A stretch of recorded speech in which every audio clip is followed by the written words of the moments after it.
What's going on, guys? Welcome back to the channel. My name is Steve. I'm Lindsay. Today we're going to be checking out a British military video titled Meet the Special Observers, Soldiers the Enemy Never See. I saw this title and I thought this would be something that I would personally really like to check out. And I also think Lindsay will find it fascinating as well. Growing up, I absolutely loved stealth.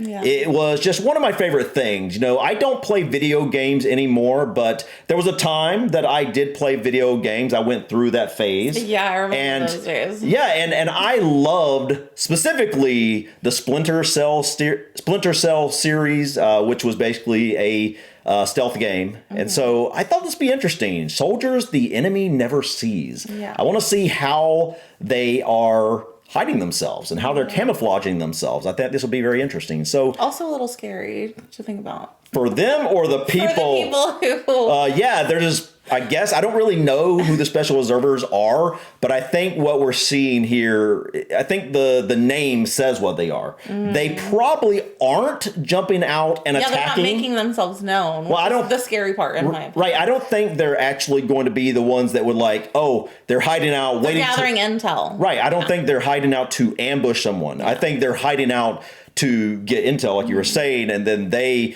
will be radioing in or they'll be going back to, I don't really know. Yeah. All I know is this should be interesting. So, guys, enough rambling. Let's jump in and check out Meet the Special Observers, Soldiers the Enemy Never Sees.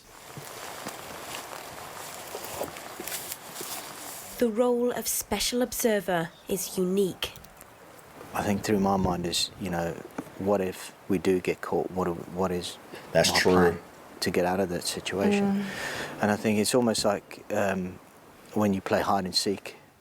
Their job is to march up to 100 kilometres ahead of the front line, deep into enemy territory. Oh. They're the first ones to go in. Ooh. Okay, so these guys are going directly to enemy territory. They are alone. Everybody else is with them or way behind them. They're basically giving the heads up to everyone else what to expect. Yeah. So they have no clue going in. So they're putting themselves at some serious risk. So they have to be very good at camouflaging, I'm guessing. And staying under the radar. Wow. But he's not lying. Like if the enemy catches you, you're all alone. They can snatch you and, you know, what's going to happen? You know what I mean? And in the dead of night, construct observation posts in buildings, bushes or underground. Then they must watch and wait, silently logging the enemy's every move and feeding it back to command. The information they send will be crucial. First, they must learn to march long distance and build their observation posts by day. Most importantly, we need to be able to speak to people and observe people. Next, most important is that obviously nobody sees us. That's usually achieved by picking the most horrible, inaccessible place we can find, where nobody else is likely to just go by. So the prickliest bush. Yeah, absolutely. Gorse bushes are particularly good for this kind of training. Yeah, it's very dense. They are really awful to try and get into, but they do provide quite a lot of good cover once you're inside. And they're evergreen, so they can use them all year round. There's a lot of the other vegetation stuff. Wow. You wouldn't even know. You wouldn't even know at all that a guy was in there. Doesn't look disturbed at all. No. Like, I would have no clue.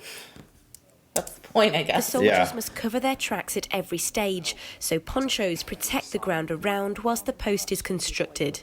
The inside of the bush is hollowed out, and hasties made of chicken wire and hessian are dragged inside. These will form the roof of the shelter, protect them from the elements, and hide them from enemy thermo-imaging. Oh! The aim is to be completely invisible from just 5 metres away. Oh, wow. That's genius. Alleviate it's not to cut or move anything from the front, because that's the front end that's facing the target area. Quackers, can you hear me? Yes, sir. So he's in the bush. Yeah, so generally I can just about make him out because they haven't finished and completed. How can they make sure that they're not seen when inside the bush? So slowing their movement down and slowing the noise down. Shiny things as well? And shiny things, yes, because BFA, that needs to be cammed up. The watches, they'll obviously or they'll turn them inside out, around the rest there. Chapman, just looking at your colour now that you've put in. So you've put this camouflage in. Yeah. And then look at the bush. It's like darker green. This is like a sun-bleached lime green. If someone was to walk past now, they'd notice that colour change. And you've got I mean, would they really notice? I mean, I guess if you're really affecting it. Yeah, if you're in like a war zone, you're always on the lookout for. Yeah, I mean, that's very true. Wow. got the cobwebs here. Try and not break those. That's true. So when you... Man, you got to think of Every little everything. detail. You want to be inside it. Inside the bush observation post is almost complete. Once in position, the four-man teams must be self-sufficient for up to 10 days, during which they face hours and hours of watching in total stillness and silence. Wow. There's no easy way of it Very taking the ball stressful. away, and 10 days. each individual has their own way of keeping their mind occupied. I like to probably think of a song. Shotgun, you know, Aqua springs to mind as well. Barbie Girl. Barbie girl. I'm a Barbie It's not for girl. everyone. A lot of people don't just like being confined in that one environment, but the actual the essence of going out and then finding that target and then reporting it back, you know that what you're pushing back is critical information. What you say, it can change the entire picture of essentially a war. Four blokes in a bush. The role of the special observer is highly skilled, high risk and critical. From their bramble bush or hole in the ground, the special observers have the power to call in arms fire or scrambled jets. The students on this course will carry great responsibility in future operations. Wow. I don't. Could you do that job? I couldn't. I mean, the fact that 10 you have to be days. 10 days. I mean, maybe not necessarily every time. 10 Right, days, but to up to 10 days. expect, Yeah. Up to 10 days Yeah. there. They got to pack everything in with them. Go to the bathroom right in there. That's like, that. Yeah, like you got to wonder about all that. But like they even bring it in some sort of, they said chicken wire. To cover the structure, the- right? And then they got this burlap, whatever this is. They're bringing a lot with them. Wow. So these guys are obviously extremely important.